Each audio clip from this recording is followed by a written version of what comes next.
Billy here. I'm gonna go out the front of the camera today so you can enjoy the scenery instead of my ugly mug. I got tired of sitting around, so we're gonna take a little walk in a nearby park. It's not far from my quarters. We've never been here before.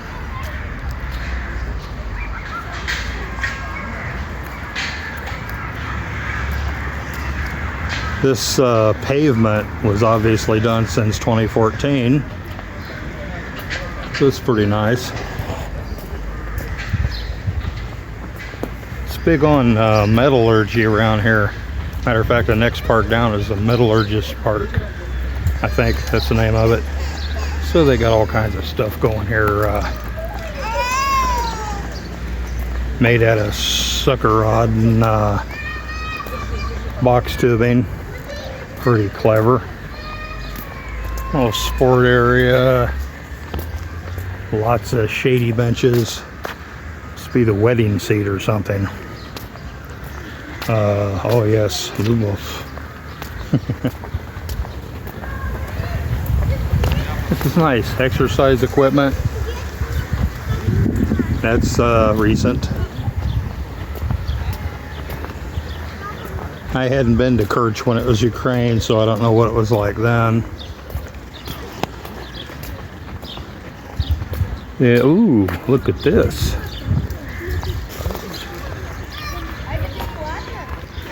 Wow. Serious adventure, huh? Mirotvoryetz Park. Mirotvoryetz. No, I can't see those center letters. Yeah.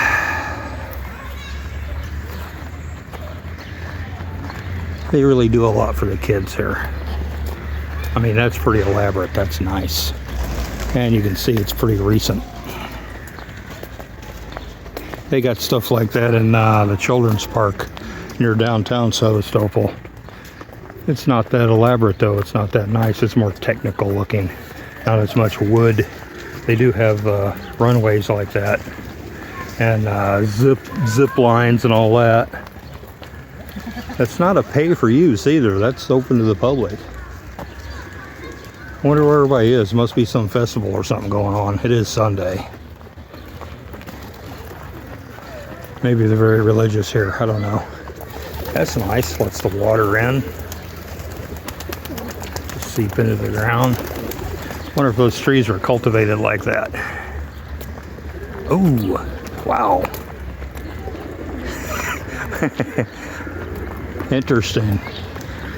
Looks like an archaeological place, but it's not. Apparently, that's fairly new stonework. Yeah, it's for the kids.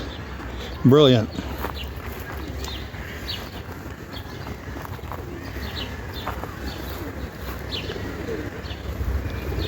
I like it. This would be a nice place to raise kids.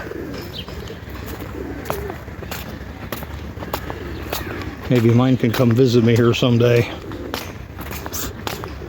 Maybe. That's a nice old tree. Some species of pine. It really is reaching out far. It's not like a loblolly.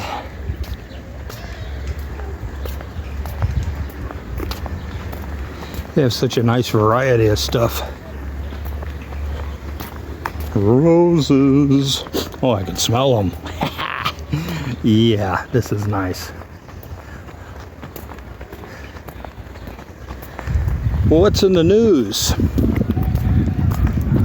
Most of you has probably already seen it. But you know about the Ukrainian doxing site that's officially run by the Ukrainian government.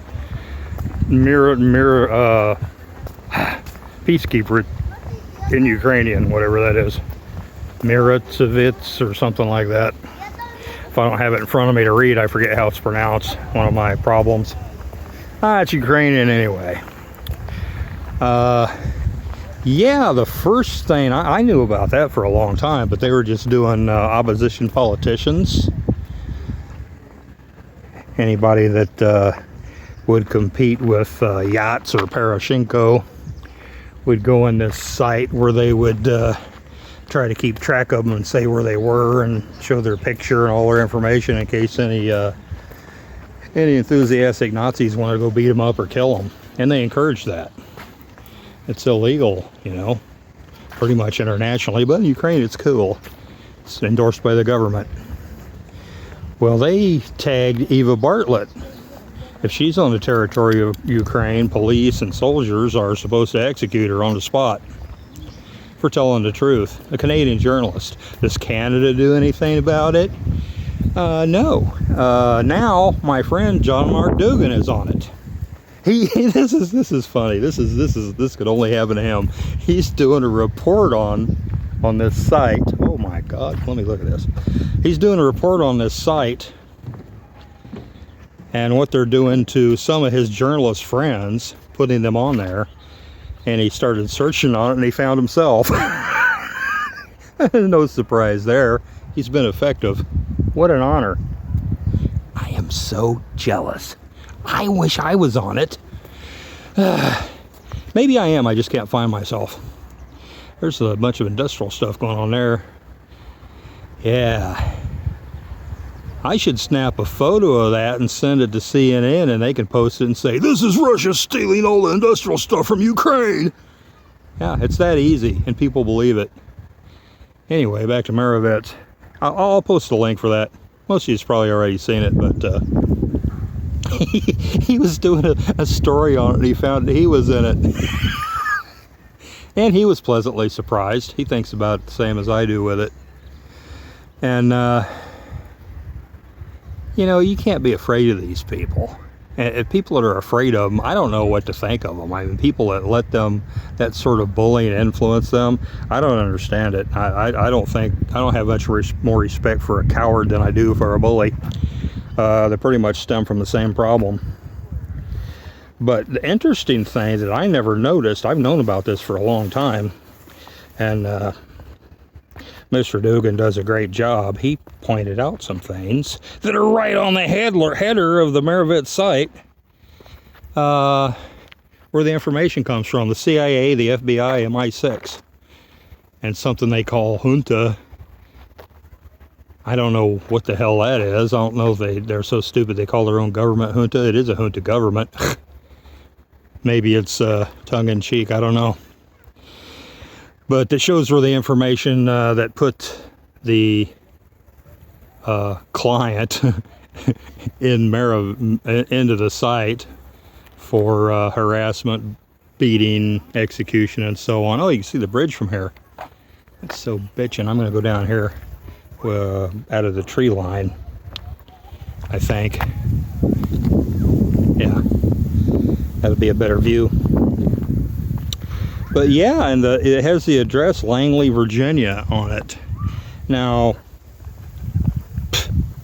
they're proud of it. They're proud of it. They're proud of feeding Ukraine information and intelligence, satellite imagery and tracking and phone records so they can track down people and kill them. Not just Russian generals. They brag about that in the media. Oh, we're not at war with Russia. Well, they're directly responsible for killing people who are high-ranking Russian officials. You know what? They've already fucked around. Now they're going to find out. Russia's been very patient. Something's going to happen. You see the bridge? Yeah, they built that in like 2 years. Look how long that sucker is. I hope this is coming out good. I can't see my screen because the sun's reflecting in it.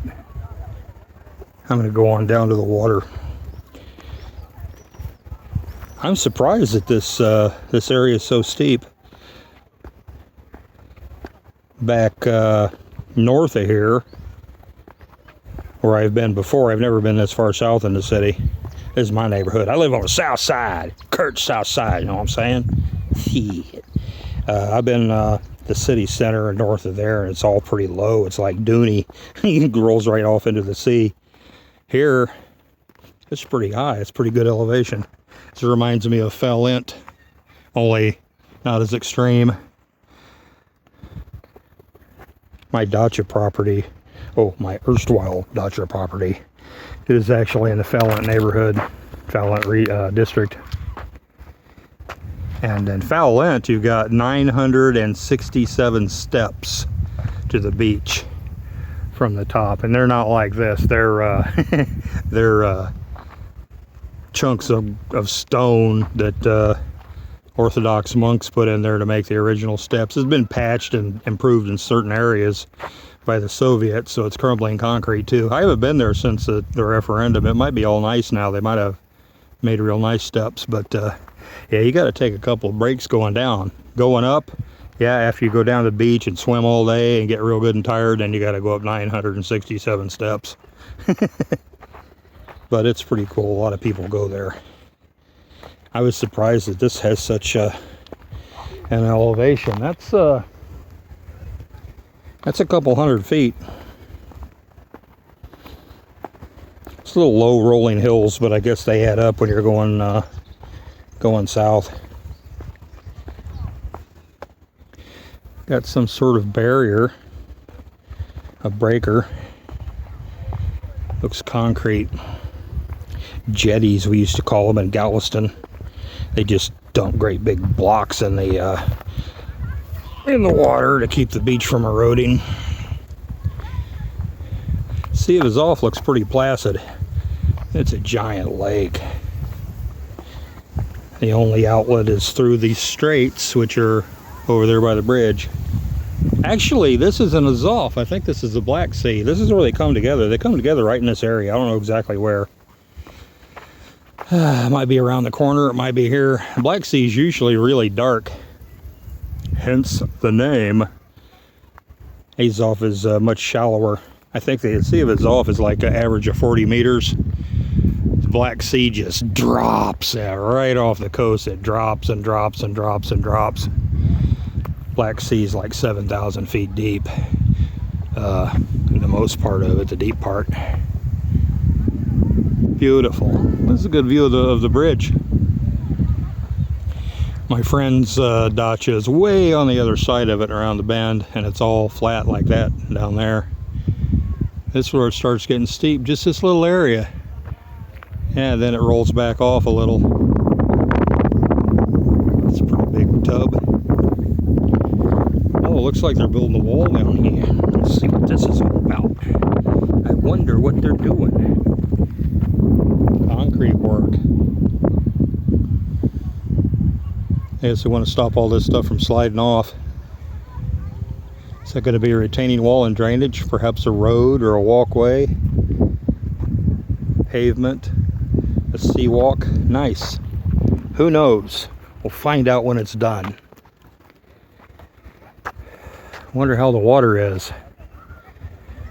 Black Sea ought to be getting good and warm around Sevastopol now.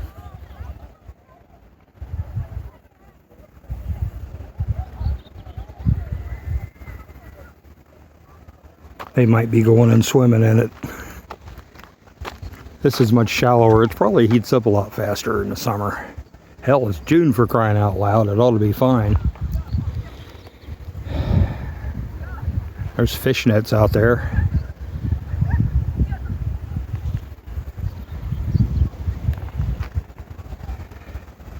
Well, anyway, I had trouble getting on the site, the Ukrainian murder site.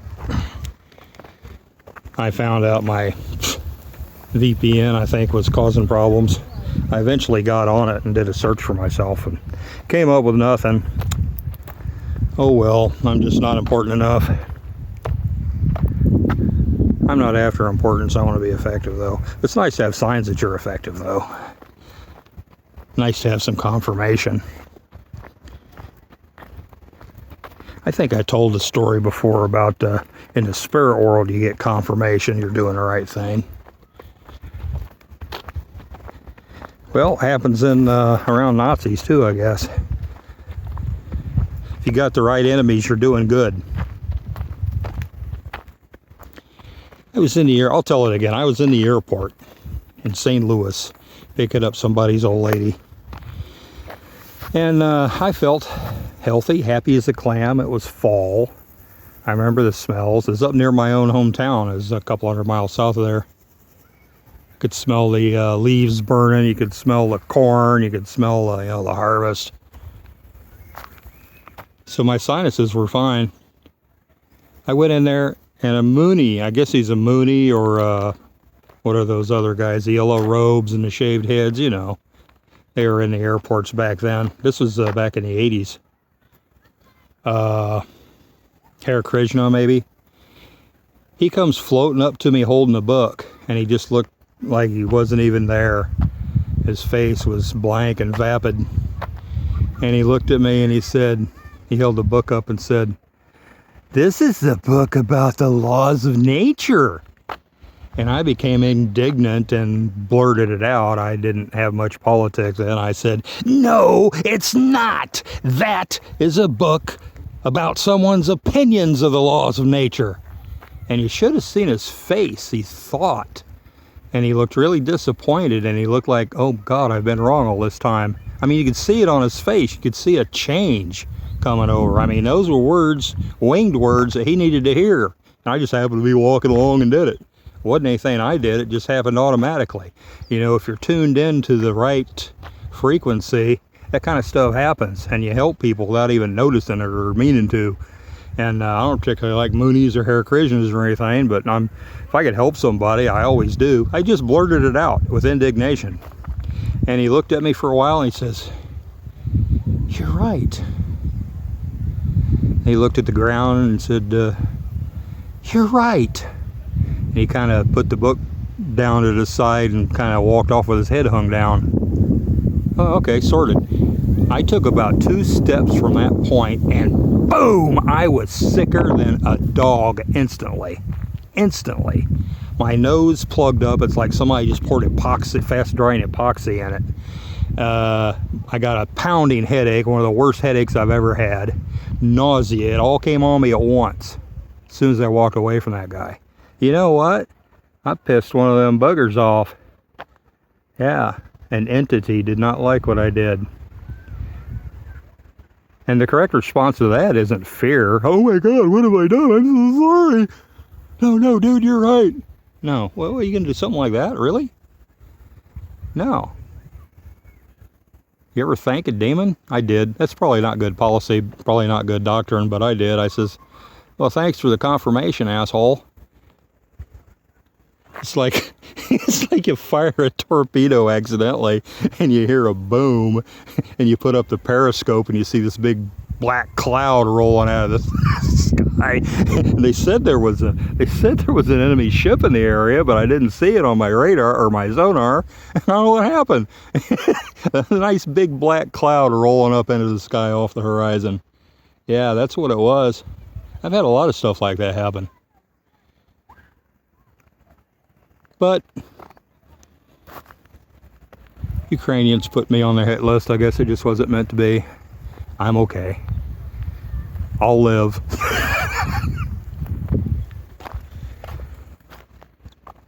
I don't think anybody's got anything to worry about here. Or if they going into Nova Russia or the Donetsk Republics, maybe a little more risk there. Eva Bartlett says she's really concerned. She lives in Russia, but she's concerned about one place that she said she wasn't going to go is Canada. And that's a good idea. They get her in Canada, where she's a citizen. The Ukrainian diaspora is all over Europe, and especially they've been in Canada for 80 years, and they're part of the network that supported the Nazis in Ukraine. And I've been saying it. I'm going to say it again. I'm a broken record. When this economic thing falls apart, when the really bad times hits, and they're going to stage provocations, there's going to be various factions trying to take control. You know who's best seated? Yeah, that Nazi network. They are woven into the fabric of Canada and the United States, especially Canada. They've got powerful people, rich people, businesses, public offices. They don't wear Wolf's Angels and all that stuff in public there, not much anyway. They keep it under wraps. I don't know if they'll bring it out when the time comes. But they're the people, they're the ones that did all this. They're part of it. They were established by your wonderful CIA. Same guys that endorse the kill site that Ukraine runs now for journalists and other people. You better get used to it. Better get it settled in your mind and in your spirit. You're dealing with lethal people and they might be able to kill you. But you can't let that sway you. You got to do what's right. You got to do what's best. You're people of faith. And I don't mean churchy people either. John Mark Dugan's not a churchgoer, but he's shown more faith than most people that go to churches that I've ever known. Shown more Christian charity too. I knew so many little churches, especially around north of Houston. Used to go to a friend of mine's church sometimes, and they had a missionary board where they're giving money to all these missionaries, and one of the missionaries is in Crimea. And I looked at that stuff on it, and all their money is going to some ass clown translating the Bible into Russian. Really? They've been paying this guy for years and years and years to work on his Russian translation of the Bible. There have been Russian translations of the Bible since the 1100s. Holy crap, what's wrong with people?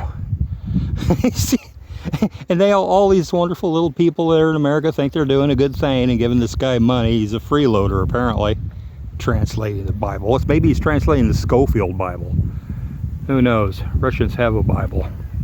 It's Orthodox. It's translated into modern Russian back in the 1800s. Before that was in Old Slavonic. And if you really cared about the Word of God, if you really believe that the Bible is the Word of God and you think it's important, and it's not difficult to read Old Slavonic for a Russian. Like reading, it's probably a little more difficult than King James English for an educated English person, American.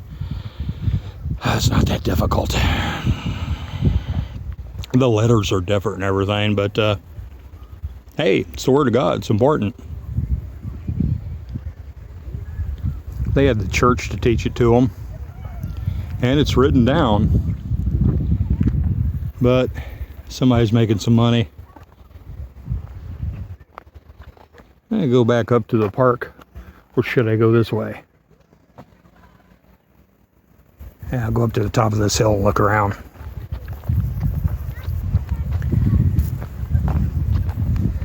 Well, I have a bunch of documents to mail and lawyers to deal with, and mainly got to find a way to make some money. I got some ideas for projects. I try to stay away from projects or things that I don't like. It's nice to make money doing what you love. I'm good at a lot of things. I should be able to find something. I'm going to put some programs together. It's going to start out in videos. I'm going to drop little bits and pieces of it to begin with, and I'm going to get more organized. Videos. I got to buy some sort of a dry board or something and some markers to illustrate some of the things that I want to show people. Going to get technical on the homesteading stuff, on planning, and I'm going to try to gear it towards the American situation right now. People need to form communities. If you don't already have one, try to become as self-sufficient as possible. I can show you how to do that. I've been studying this stuff for years. The biggest problem in America right now with becoming self-sufficient, building your own place, having a garden and livestock and everything is regulations. Bureaucrats and parasites obstruct you at every inch of the way and extract money from you. That might collapse if you're lucky. Or if you can form a community of people and go into a county with a small population and some reasonable people in it that you can sway, you can probably get enough control over the local government where you can do what you want. I'm going to draw up a Bill of Rights. People should have the right to have their own property and make a living on it, build a house on it as they see fit, with minimal interference from government. It's just gone way too far. The zoning regulations and building inspections, they all benefit the contractors. The contractors, in fact, get their people in these offices doing it. It's all for extracting money from people and preventing people from not using their services. And the banks. The banks dictate how a house is made in accordance to its optimal value, according to pie in the sky statistics and expert predictions, because they might repossess that house someday and then they'll have to sell it, so they think they have the right to dictate how it's made. Even if it's yours lock, stock, and barrel, they get to regulate it because they plan on ending up with it someday. That's the way the system works, and it's wrong, it's evil, it's bad. We have a chance for reform. We can have our own great reset from the ground up. It's got to be from the ground up. You can't reset back to 1970. It's impossible. Not only that, it's your new system would contain the same contradictions that cause what we have now. Only probably be more rapid with technology as it is. I'm going to do some videos and do some writing about how to form a community, how to vet people. You got to have an ideology. Without that, everybody's just cowboys going off in their own direction. Everybody wants to be in charge. And you got to read people. You got to have a committee to vet and read people and say, okay, we don't think that you should be in charge. You know, people who are incompetent and have ego problems and narcissistic people, they always want to come storming in and take over everything and tell everybody what to do. They're easy to spot. But most people are so nice, they kick back and let them have control.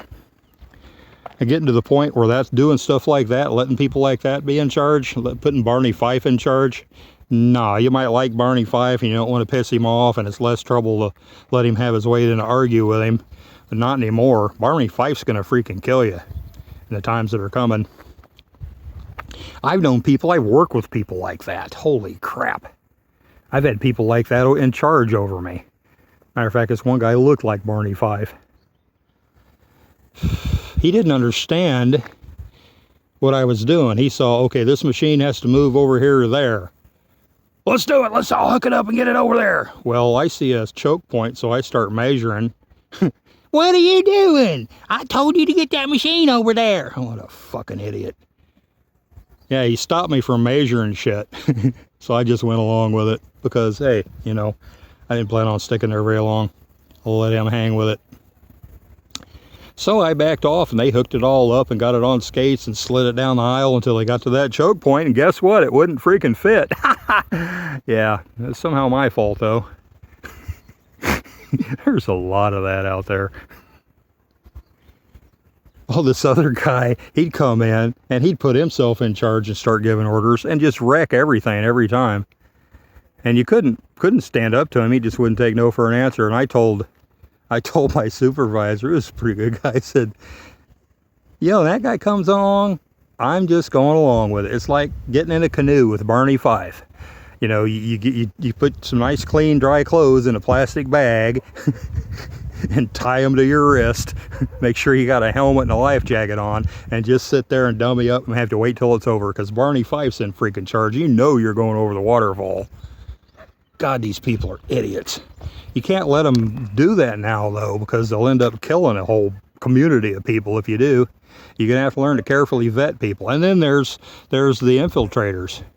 There's that. If you've got something that catches the attention of the federal or even state government, somebody's going to show up, some superhero that used to be in special forces or special ops, or I was a Navy SEAL. They'll come in there and everybody will just be like little teenage girls and they'll want to put them in charge. You know, they're still working for the government. You're in special ops, special forces, or any of these other organizations. When you roll out, you get offers from the State Department, NSA, even the CIA puts them to work. They are to infiltrate. They are to misguide. They are to cause problems. They're Judas goats. Not all of them, but I think most of them are. I've seen it. It's obvious. I've seen it on blogs even. Somebody just custom made for order for the job just happens to show right up. It's as though a committee had a meeting and decided, well, we need to find out what we can do, what kind of persona we can construct that these people will listen to. Yeah.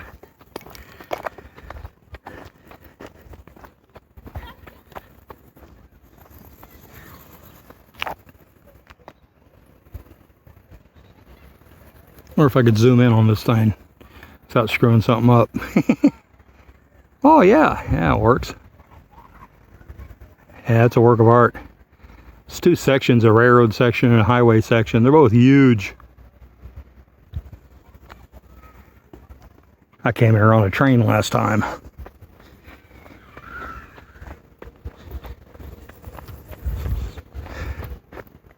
Well, my friend's on is going to be here tomorrow. Maybe we'll get it some time to hammer out some ideas and scheme and coordinate a little bit. He knows people around here, knows his way around a lot better than me. And he speaks English. He's an Irishman, for crying out loud. So I'm looking forward to that. I'm going to drop some technical ideas about homesteading. I'm going to start dropping them in these videos. I'll do one right now. How's that sound? When I get back up to the park.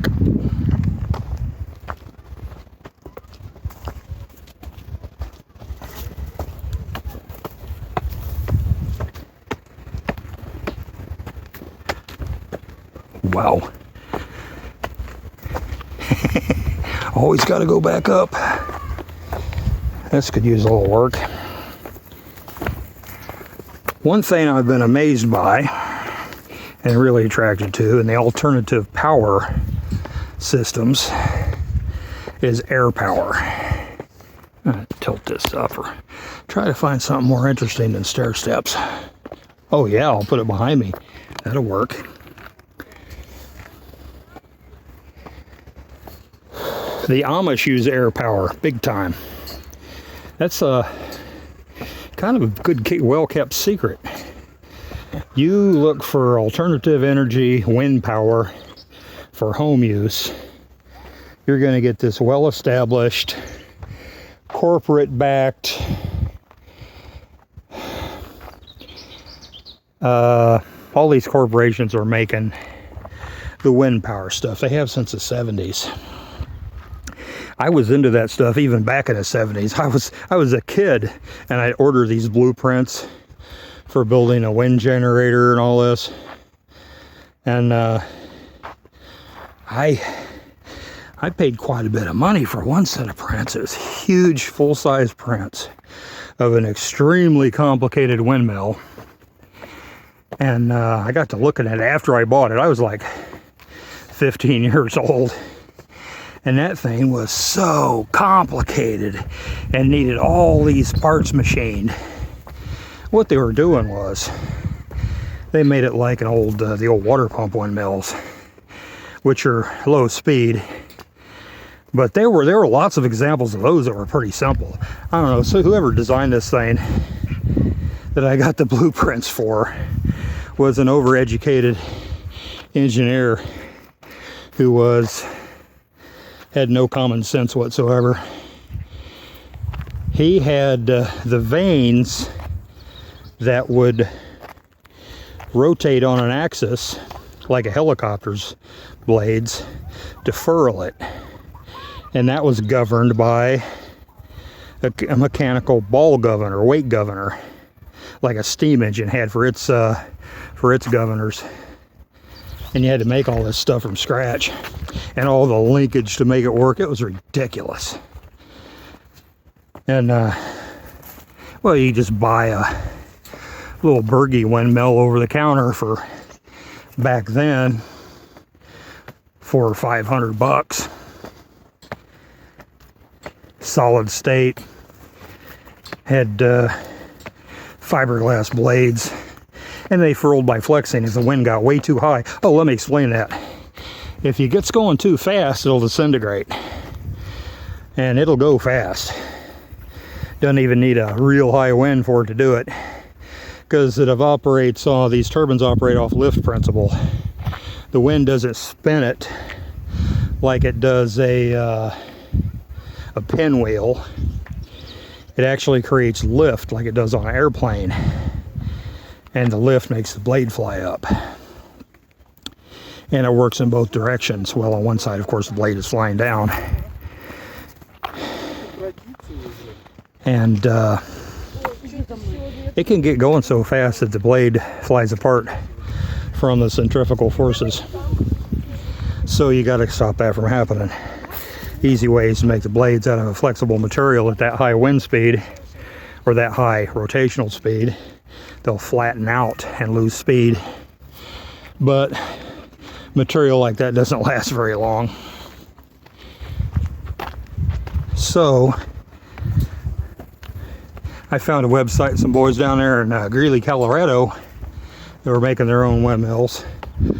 And they made their own generators too. They made every component of it. They wound their own windings and got permanent magnets and mounted them on a piece of plywood.